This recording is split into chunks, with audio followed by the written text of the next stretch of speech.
2017, the real world is shit right now, but hey, the anime this year was actually pretty good, so let's just get right to it. Number 20.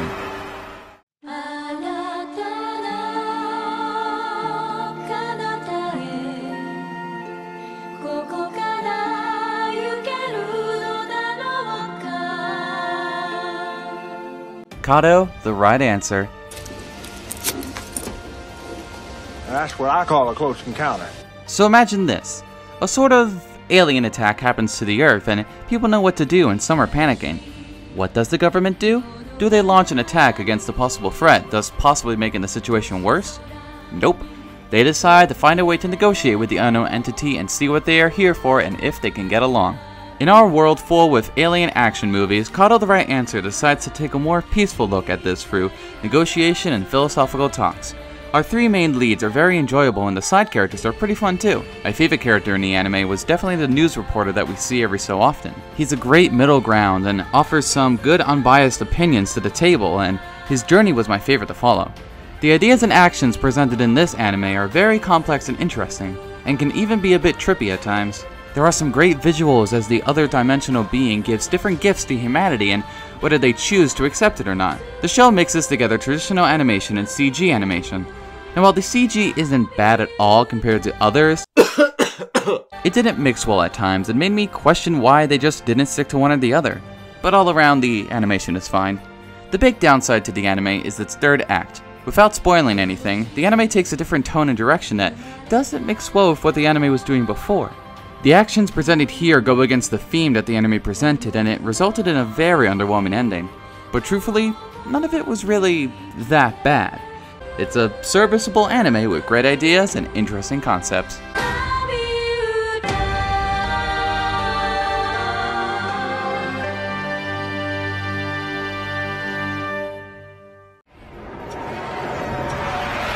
Number 19.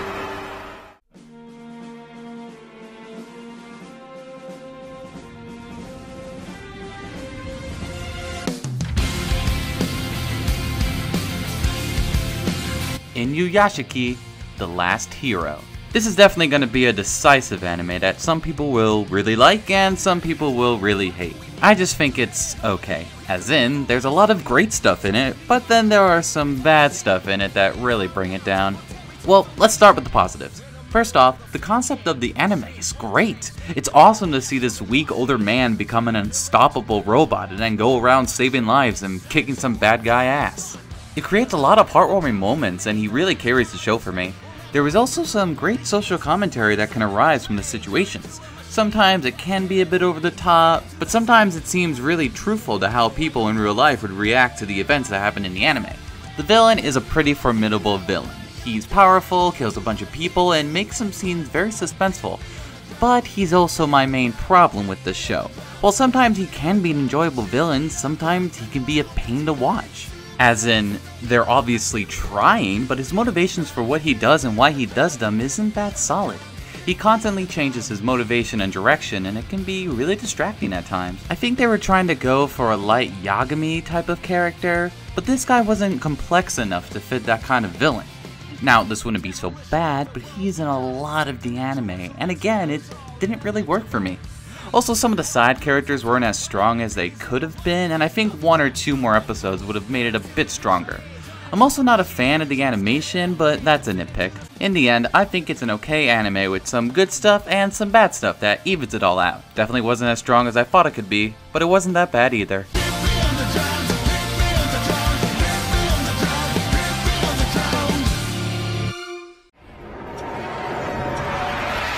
Number 18.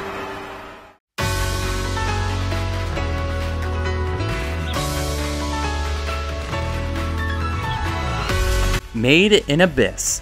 So I'm just gonna say this right off the bat, despite how fucking fantastic it is, just like with last year's Mob Psycho 100, this isn't an anime that I liked as much as other people do. And not that I'm saying that it's bad in any conceivable way, it just didn't connect with me the same way that it connected with so many other people. But even I have to admit, this anime rocks. From the end of the first episode, the atmosphere that this anime creates is astounding.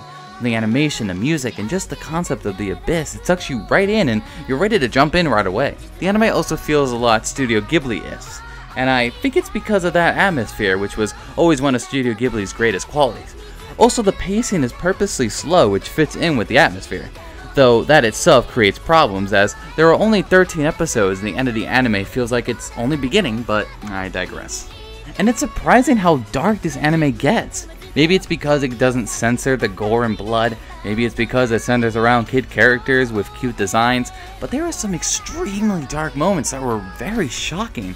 The Abyss warps these characters, and nowhere is that more present than in the character of Ozen, whose appearance and humanity has been warped by the Abyss's curse, and she is just fucking awesome and terrifying. Now, I will say that I didn't connect with the major characters until the last third. I didn't become fully invested until the last third. I didn't even like the anime like I do now until the last third.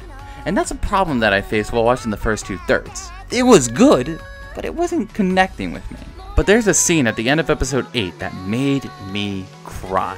That's when I became invested in the show's characters and stories. So despite me not liking it till the last third and it being so low on this list, this is perhaps the best anime of the summer season, if not the whole year.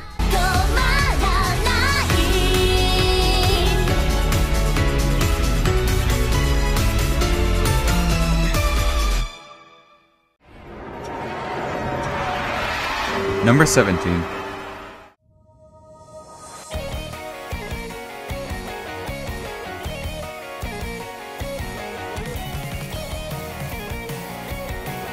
Recovery of an MMO Junkie. This anime has all the aspects of a typical slice-of-life romance anime, except for one difference, and that is that our main protagonist is actually in her mid-30s. That's right, no teenagers to be found here. You know what? I've never seen that before in anime, and it's because of the fact that all these characters are older that I like the show as much as I do. Our main character, Moriko, has decided to become a NEET and do nothing but play an MMO all day and all night as a male character. In the game, she comes across a lot of colorful characters, most importantly Lily, and she'll find that some of these players might be people that she actually knows in real life. The thing that makes this anime work is the characters. In short, the script is basic, the premise is basic, the animation is basic, and the story is a bit predictable. In the end though, since the characters are so enjoyable, they make all the aspects that I mentioned before enjoyable as well. Moriko might be one of my favorite female characters of the year. She's a believable woman who, because she's kept to herself and just plays video games, has become socially inept and awkward towards any situation. And the best thing about her is that she doesn't change her way to fit society's norms of a woman. She changes to become more sociable and have a life outside of her MMO life, but also still enjoy her MMOs as much as she wants. And also, she's freaking adorable and hilarious. The romance that blooms is very cute in all the right reasons. It's also nice that despite the inclusion of a fantasy MMO, a la Sword Art Online, it isn't trapped in a video game scenario. It's just about people who enjoy playing video games like MMOs. So in short, the anime is basic with a few great qualities to it, and these great qualities are enough to make me really like it.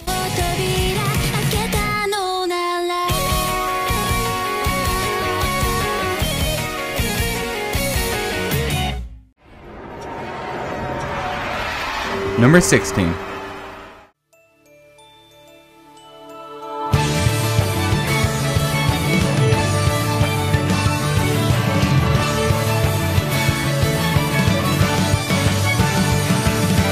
Little Witch Academia. The production of Little Witch Academia is quite an interesting one. It started off as a small project as part of the Young Animator Training Project in 2013. The reception from it was huge, and the Kickstarter helped fund a short movie in 2015, which was praised even more. And all of this was enough for Studio Trigger to garner a brand new 25-episode series. So in summary, this anime is magical.